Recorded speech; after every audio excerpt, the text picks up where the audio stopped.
오늘 함께 나눌 하나님의 말씀 보겠습니다. 하나님 말씀은 사도행전 8장 18절부터 22절까지입니다. 사도행전 8장 18절부터 22절까지.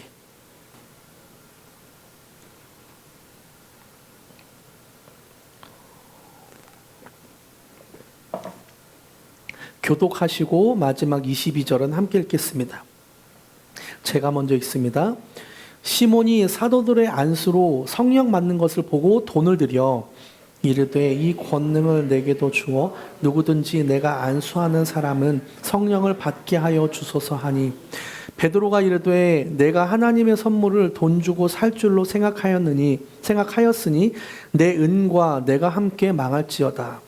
하나님 앞에서 내 마음이 바르지 못하니 이 도에는 내가 관계도 없고 분깃될 것도 없느니라. 그러므로 함께 읽겠습니다. 시작. 그러므로 너의 이 약함을 회개하고 주께 기도하라. 혹 마음에 품은 것을 사하여 주시리라. 아멘. 오늘은 사도행전 8장 18절부터 22절까지를 본문으로 회개 뒤에 찾아온 하나님 나라, 회개 뒤에 찾아온 하나님 나라라는 제목으로 함께 말씀을 나누려고 합니다. 말씀을 듣기 전에 여러분 목장 교회 나눔지를 다 받으셨죠? 그곳에 보면 설교가 요약되어서 중요한 말씀들이 이렇게 있습니다.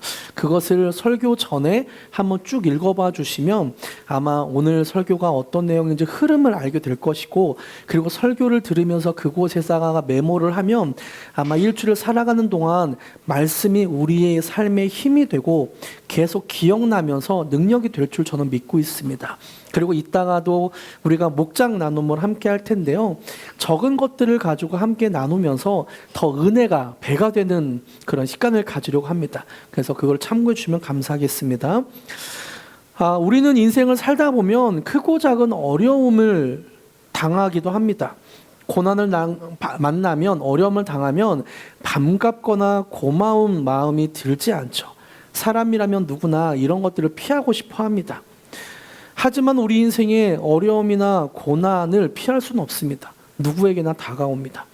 고난은 마치 예고 없이 찾아오는 불청객처럼 우리의 삶의 문을 계속 노크하고 있습니다.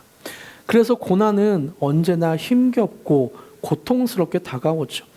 근데 우리가 사도행전을 계속 강의하면서 몇 주간 이런 고난이 왜 오는지, 그리고 이런 고통스러운 상황에서 우리가 어떻게 해야 되는지에 대해서 함께 말씀을 나눴습니다. 기억나시죠? 스데반 집사님의 이야기를 통해서 보았듯이 아무리 선하게 살아도, 하나님의 말씀에 순종하고 아무리 선하게 살아도 억울한 고난은 찾아올 수 있습니다. 스데반은 하나님의 말씀을 전하다가 돌에 맞아 죽게 될 상황이었잖아요. 억울하고 답답한 상황이죠. 그런데 스데반은 그런 상황을 바라본 것이 아니라 사람들의 얼굴이나 땅을 바라본 것이 아니라, 자신의 억울한 상황을 바라본 것이 아니라 그의 시선은 하늘에 있었습니다. 하늘 보좌 우편에 계신 예수님을 본 것이죠. 억울함 속에서도 분노가 아닌 천사의 얼굴로 하게 되었고 결국 죽음을 맞이할 수 있게 된 것이죠. 우리도 억울한 고난을 당할 때가 있습니다. 내가 하지 않은 말을 통해서, 내가 하지 않은 행동을 통해서 오해가 쌓이고 억울한 일이 생기기도 하죠. 그럴 때 우리는 우리의 시선이 땅에 있고 억울한 상황에 있고 사람들에게 있는 것이 아니라 하늘을 바라보면 보좌 우편에 계신 예수님을 볼 수 있게 될 것입니다. 그리고 우리의 얼굴은 억울함으로 인해 찡그러지는 것이 아니라, 분노로 인해 화가 나는 표정이 아니라 천사의 얼굴로 변하게 된다는 거죠. 또 하나의 이야기가 있습니다. 예루살렘 교회에 갑자기 찾아온 큰 박해 이야기입니다. 교회가 평안하게 부흥하고 있었는데 갑자기 예상하지 못한 큰 박해가 몰아치기 시작했습니다. 하나님은 왜 이런 큰 박해를 주셨을까요?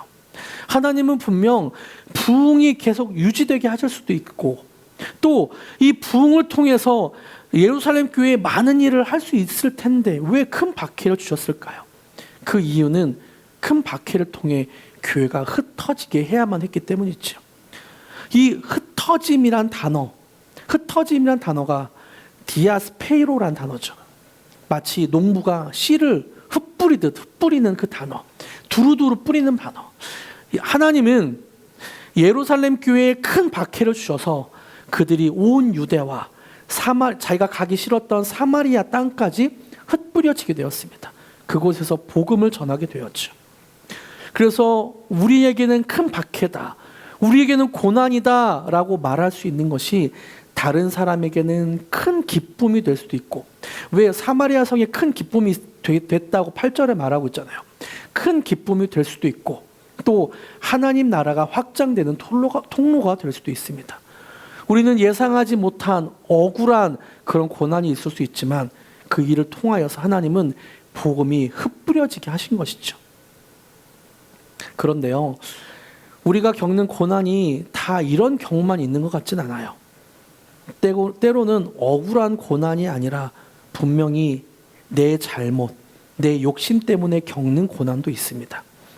예를 들어 감당하지 못할 투자를 무리하게 했다가 경제적으로 무너진다든지, 건강을 돌보지 않고 무리해서 계속 일해서 병을 얻게 되는 경우, 그것은 내 잘못, 내 무지로 인해서 내가 잘못 알아서 어려운 일이 생기게 되는 거죠. 이런 고통은 너무나 아프고 무겁게 느껴집니다. 누구를 원망할 수도 없고 스스로를 자책하면서 내가 왜 그랬을까 후회를 남기게 되죠. 심지어는 하나님은 나 같은 사람은 도와주지 않을 거야 라면서 죄책감에 시달리기도 합니다. 혹시 오늘 이 자리에 이런 무거운 마음의 짐을 지고 오신 분이 있으십니까? 내가 저질렀던 어리석은 선택이나 나의 욕심으로 인해서 지금 무너진 현실 속에 어려움을 당하고 있는 분이 있으신가요? 오늘 우리가 함께 나누는 말씀은 바로 그런 분을 위한 하나님의 말씀입니다. 자신의 탐욕과 어리석음으로 인해 큰 위기를 맞았지만 이 절망 가운데서 하나님의 은혜를 받게 된 마술사 시몬의 이야기이죠. 오늘 본문을 이해하기 위해서는 사도행전 8장에 나오는 시몬이 어떤 인물인지를 좀 더 알아야 합니다. 이 시몬이라는 사람은 어떤 인물이었을까요? 9절부터 11절까지의 말씀을 보면 시몬이 어떤 인물이었는지 우리가 예상할 수 있습니다. 이해를 돕기 위해서 우리말 성경으로 자막을 준비했는데요. 9절부터 11절까지를 같이 자막을 보면서 읽어볼까요? 시작. 그런데 그 도시에는 전부터 시몬이라는 사람이 마술을 부려 모든 사마리아 사람들을 놀라게 하고 자신이 스스로 대단한 사람인 양 우쭐댔습니다. 낮은 사람부터 높은 사람에 이르기까지 모든 사람들이 그에게 관심을 쏟으며 이 사람은 정말 크신 하나님의 능력을 소유한 사람이다 라고 말했습니다. 시몬은 마술로 오랫동안 사람들을 놀라게 했기 때문에 사람들이 그를 따라다녔습니다. 아멘. 성경에서는 시몬을 어떻게 소개하나요? 마술을 부려 사람들을 놀라게 하고 스스로 대단한 사람인 양 우쭐댔다고 합니다. 그리고 시몬의 특징 중에 하나를 사람들이 이렇게 평가한다는 거예요. 하나님의 능력을 소유한 사람이다. 하나님의 능력을 소유한 사람이다 라고 하면서 따라다녔다는 거죠. 여기서 시몬이 하는 마술은 단순히 볼펜이 이렇게 없어지거나 카드가 사라지거나 모자에서 비둘기가 나오는 그런 마술 쇼가 아니었습니다. 그는 주술, 점성술 같은 어떤 어두운 영적 세계에서 신비한 일들을 하는 그런 걸 했던 거죠. 그래서 사람들을 현혹시키고 그것으로 자신의 이름을 알리며 살았던 사람입니다. 자신의 영향력을 크고 작은 사람 모두에게 끼쳤던 사람이죠. 그래서 스스로 대단한 사람인 양 우쭐댔고 또 다른 사람들도 그는 하나님의 사람이다 라고 칭찬하며 따라다녔습니다. 다시 말하면 시몬은 사람들의 존경과 관심을 받으면서 칭찬이나 권력을 누려온 사람이었습니다. 그런데 어느 날 시몬 앞에 진짜 능력이 나타난 거예요. 귀신 들린 사람이 떠나가고 병든 사람이 병을 낫고 하나님의 나라가 선포되고 예수 그리스도의 이름으로 어떤 기적들이 일어나는 그런 능력이 진짜로 나타난 거예요. 바로 빌립이 전한 복음이었죠. 하나님 나라와 예수 그리스도의 이름으로 전해지는 그 능력 앞에서 시몬은 큰 충격을 받았을 거예요. 그래서 사도행전 8장 13절에 보면 시몬이 이렇게 행동했다고 나와요. 제가 읽어드릴게요. 13절. 네, 화면을 좀 띄워주세요. 13절 제가 읽어드릴게요. 시몬도 믿고 침례를 받은 후에 전심으로 빌립을 따라다니며 그 나타나는 표적과 큰 능력을 보고 놀라니라. 시몬이 어떻게 했다고요? 복음을 믿고 침례를 받은 후에 마음의 전심으로 빌립을 따라다녔다고 말합니다. 그리고 그 나타나는 표적과 큰 능력을 보고 놀랐다고 말하죠. 여러분 보세요. 시몬도 믿었고 침례를 받았습니다. 근데 여기서 이상한 점을 발견하게 되죠. 그 다음에 뭐라고 나오나요? 전심으로 빌립을 따라다니며 그 나타나는 표적과 큰 능력을 보고 놀랐다고 나옵니다. 여기서 중요한 단어가 나와요. 시몬이 믿고 침례를 받았지만 그 마음의 중심에는 여전히 능력이 초점에 맞춰져 있는 거예요. 그의 관심은 예수 그리스도가 아니었습니다. 그의 관심은 하나님 나라가 아니었어요. 나타나는 표적과 능력에 관심이 있었어요. 시몬은 여전히 큰 능력, 더 큰 능력을 원했습니다. 그리고 그것을 자기의 손에 얻고 싶어 했어요. 그 증거가 오늘 본문인 17절부터 19절까지 나옵니다. 같이 한번 읽어볼까요? 시작. 이에 두 사도가 그들에게 안수함에 성령을 받는지라. 시몬이 사도들의 안수로 성령 받는 것을 보고 돈을 들여 이르되 이 권능을 내게도 주어 누구든지 내가 안수하는 사람은 성령을 받게 하여 주소서 하니. 자, 한번 상상해 보세요.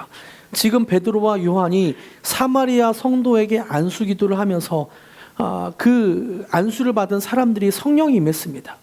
어떤 일이 임했는지는 성경에 자세히 나오지 않아요. 하지만 우리가 성경을 보면 유추해 볼 수 있죠.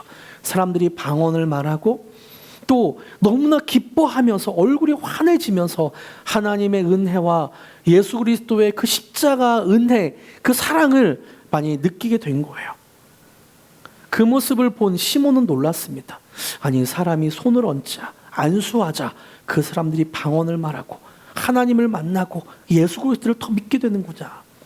시몬은 놀랐어요. 그리고는 자기가 가장 잘하는 방식으로 대면하게 됩니다. 그게 뭔가요? 그게 뭐죠? 주머니에서 돈을 꺼내서 내미는 거예요. 자신도 그 능력을 갖게 해달라고 돈을 주고 거래하려고 했습니다. 여러분, 이것이 시몬이 갖고 있는 세계관이었습니다. 시몬이 갖고 있는 마음의 중심된 생각이었어요. 그의 생각은 단순했습니다. 더 대단한 능력은 더 많은 돈을 투자하면 돼. 내가 더 많은 돈을 투자해서 더 대단한 능력을 받으면 내가 인기가 많아지고 내 영향력이 많아질 거야. 마술은 돈을 주면 사면 됐었어. 그러니까 하나님의 능력도 돈을 주고 사면 돼. 그런 생각이었을 거예요. 그는 평생을 그렇게 거래하며 살았던 사람입니다. 무언가를 원하면 그에 맞는 대가를 치르면 되는 거였어요. 이것을 세상 용어로는 기브 앤 테이크라고 하죠. 기브 앤 테이크.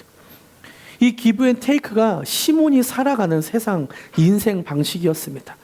그래서 하나님의 능력조차도 돈으로 살 수 있다고 생각하고 사려고 했던 것이죠.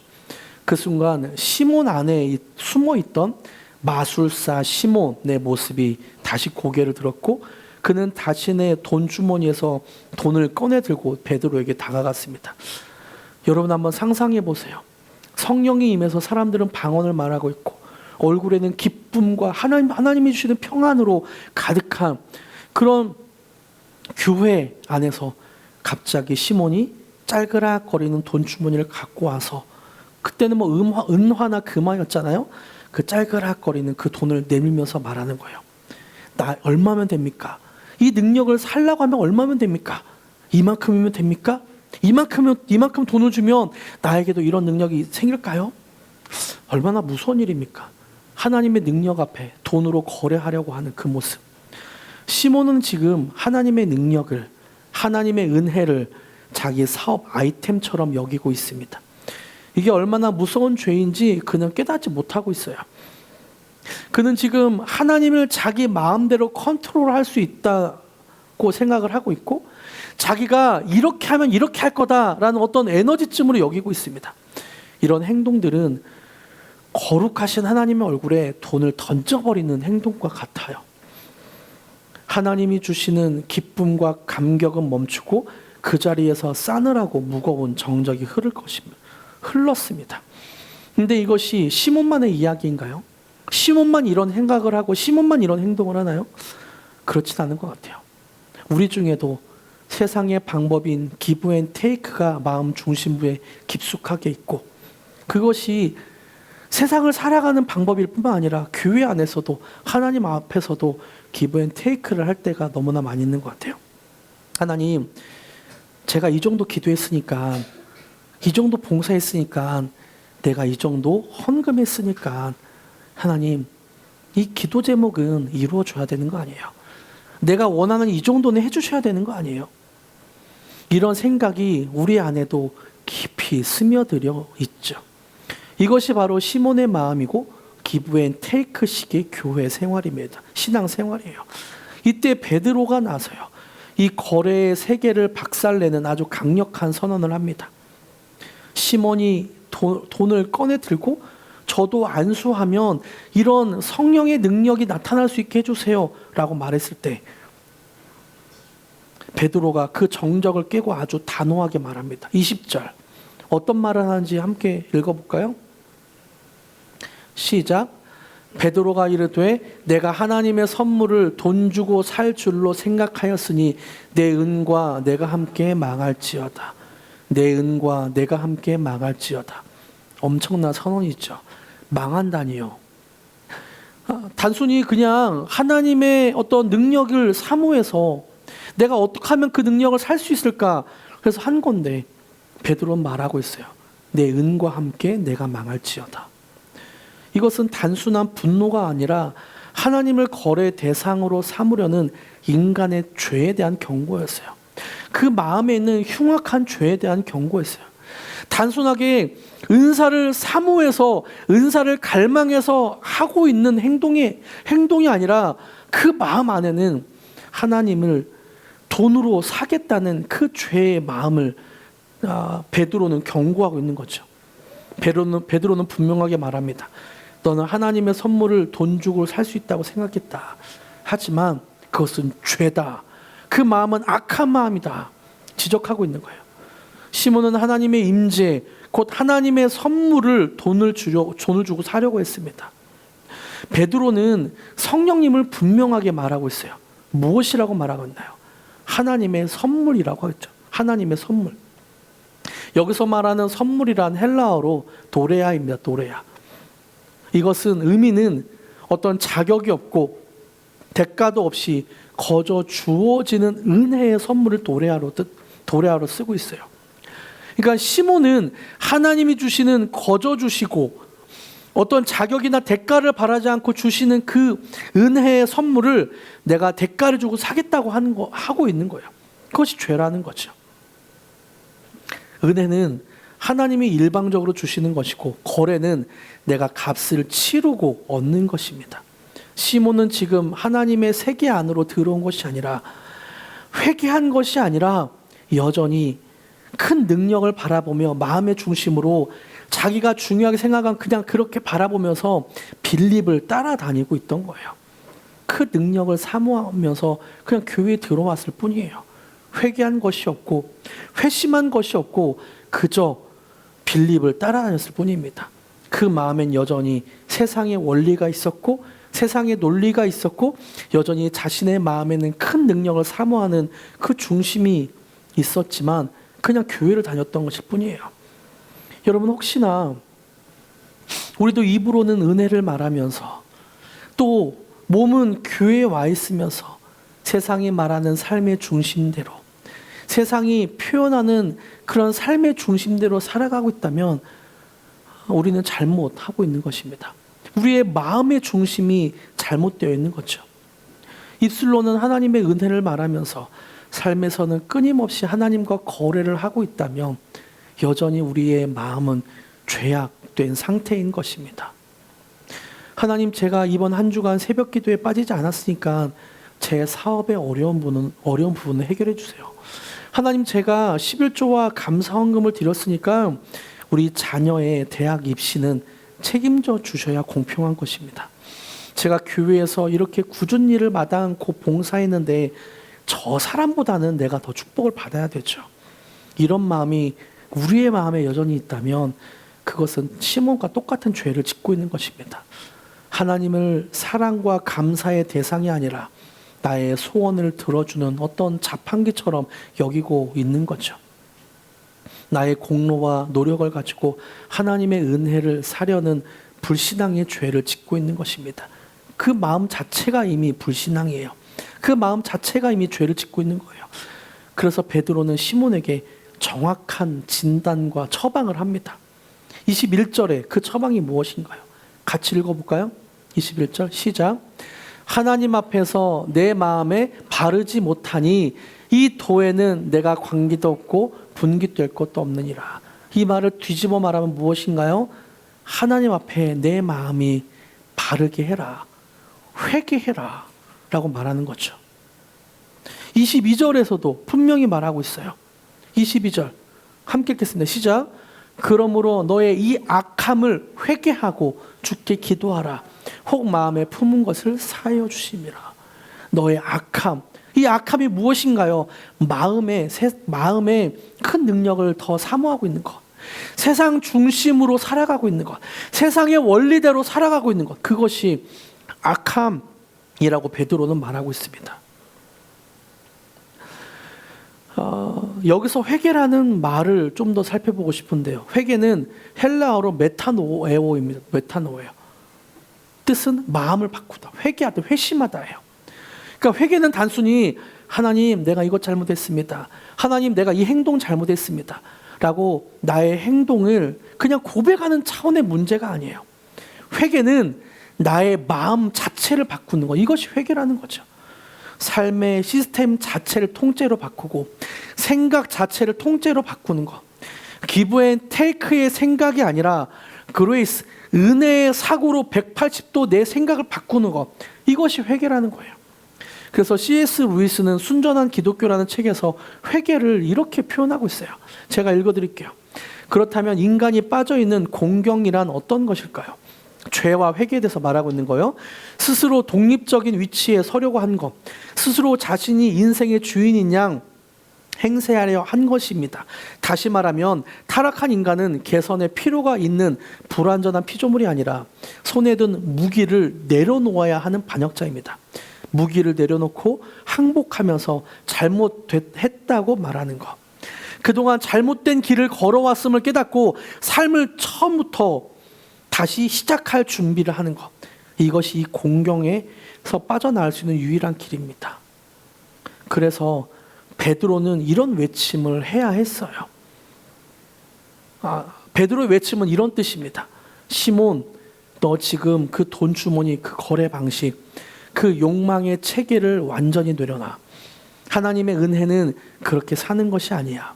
그저 두 손 들고 하나님 앞에 내가 잘못했습니다, 내 생각, 내 마음이 완전히 잘못했습니다 라고 그저 두 손 들고 하나님 앞에 서는 거야. 받을 자격이 없음을 인정하고 오직 거저 선물로 주시는 하나님을 바라보는 거야. 여러분, 이것이 복음의 본질입니다. 복음의 전제 두 가지, 복음 퍼즐에서 계속 말하고 있는데요. 복음의 전제 두 가지. 첫 번째, 하나님은 내가 상상하는 것보다 훨씬 더 나를 사랑하신다. 두 번째, 나는 내가 생각했던 것보다 훨씬 큰 죄인이다. 내 마음이 썩었고 내 생각이 썩었고 내 행동 하나하나가 다 썩어 있다. 나는 내가 상상했던 것보다 훨씬 큰 죄인이다. 그 죄를 인정할 때, 내 마음을 들여다보고 나의 그 죄를 인정할 때 하나님의, 내가 상상했던 것보다 훨씬 큰 하나님의 사랑을 누릴 수 있게 됩니다. 구원은 내가 무언가를 이루려는 것이 아닙니다. 내가 완전히 무너졌다는 것을 인정하고 하나님이 거저 주시는 은혜의 선물을 감격하며 받는 것입니다. 회개는 이런 마음의 전환이고 생각의 전환이에요. 기브 앤 테이크에서 은혜의 세계로 건너가는 것입니다. 그리고 여러분, 이 회개는 오늘 저와 여러분에게도 필요한 회개예요. 날마다 회개의 마음으로 살아가야 될 삶의 태도이기도 합니다. 우리는 매일 죄인된 상태로 눈을 뜹니다. 그래서 아침마다 예수 그리스도가 필요해요. 우리는 여전히 아침마다 죄인된 마음으로 눈을 떠요. 아침마다 죄인된 생각으로 눈을 떠요.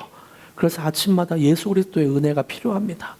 거저 주시는 그 은혜, 하나님 오늘 하루도 난 살아갈 수 없습니다. 하나님이, 예수님이 나를 다스려 주시지 않으면, 내 생각을, 내 마음을 다스려 주시지 않으면 나는 1분 1초도 살아갈 수 없습니다. 그 회개가 우리에게 날마다 필요하다는 거죠. 말씀을 맺겠습니다. 오늘 말씀을 마무리하면서 한 가지 이야기를 좀 나누고 싶어요. 우리나라에 남북전쟁이 있었을 때 부모를 잃고 고아원에서 자라난 한 아이의 이야기입니다. 6.25 전쟁이 막 끝났을 무렵에 그 시대에는 거리에 고아가 많았다고 합니다.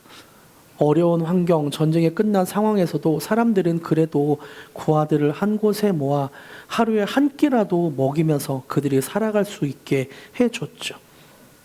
어떤 고아원은 하루에 한 끼 밥을 주었는데 이것을 먹기 위해서는 꼭 무언가를 해야만 했습니다.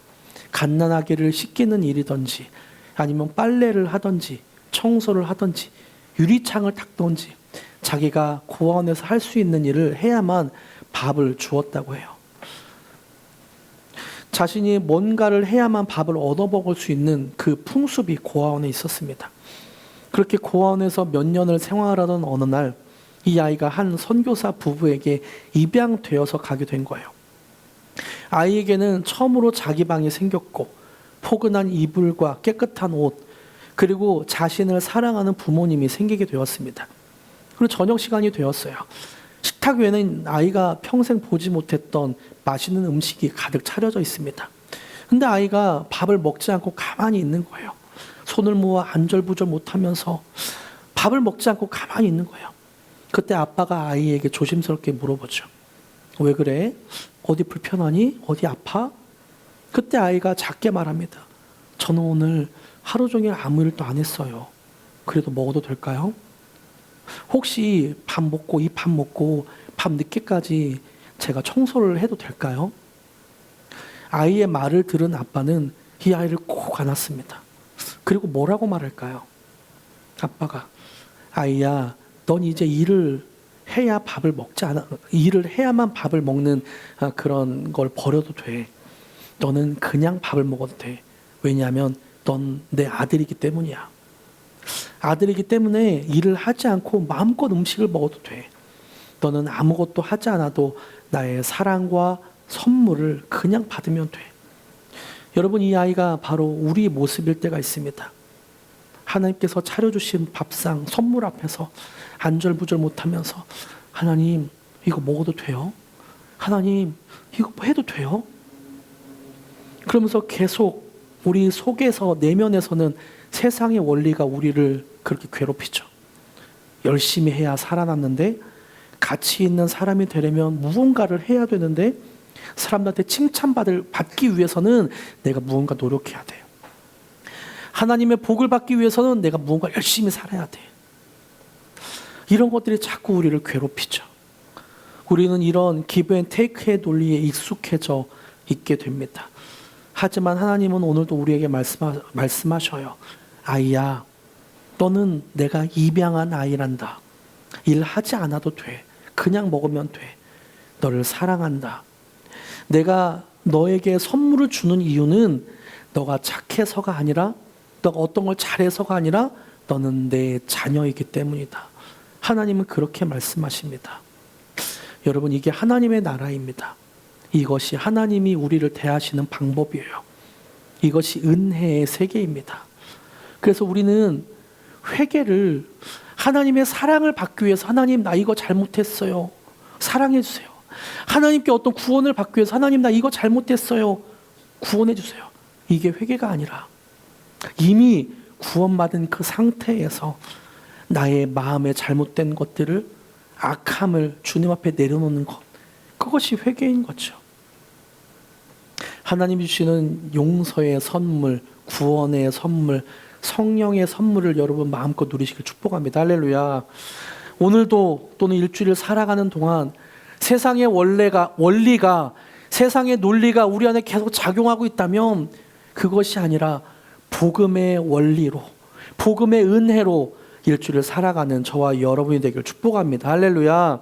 함께 내 영혼이 음총이 벌을 찬양하시면서 그런 하나님의 은혜, 하나님의 복음, 하나님의 사랑을 함께 고백합시다.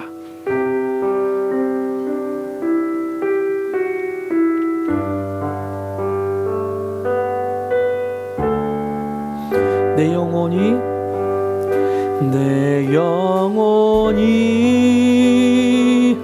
은총 입어 중한 죄짐 벗고 보니 슬픔 많은 이 세상도 천국으로 화도다. 할렐루야 찬양하세. 내 모든 죄 사함받고 주 예수와 동행하니 그 어디나 하늘나라 주의 얼굴 뵙기 전에 멀리 뵈던 하늘나라 내 맘속에 이루어지니 날로 가깝도다. 할렐루야 할렐루야 찬양하세. 내 모든 죄 사함받고 주 예수와 동행하니 그 어디나. 2절로 다시 한번 고백하기로 합니다. 주의 얼굴 뵙기 전에 널리 뵈던 하늘나라 내 맘속에 이루어지니 날로 할렐루야 할렐루야 찬양하세. 내 모든 죄 사함받고 주 예수와 동행하니 그 어디나. 3절입니다. 높은 산이 거친 들이 조막이나 궁궐이나 내 주 예수 모신 곳이 그 어디나. 하늘 할렐루야 할렐루야 찬양하세. 내 모든 죄 사함받고 주 예수와 동행하니 그 어디나. 할렐루야 찬양하세. 할렐루야 찬양하세. 내 모든 죄 사함받고 주 예수와 동행하니 그 어디나. 할렐루야. 찬양하세. 할렐루야. 찬양하세. 내 모든 죄 사함받고 주 예수와 동행하니 그 어디나 하늘나라.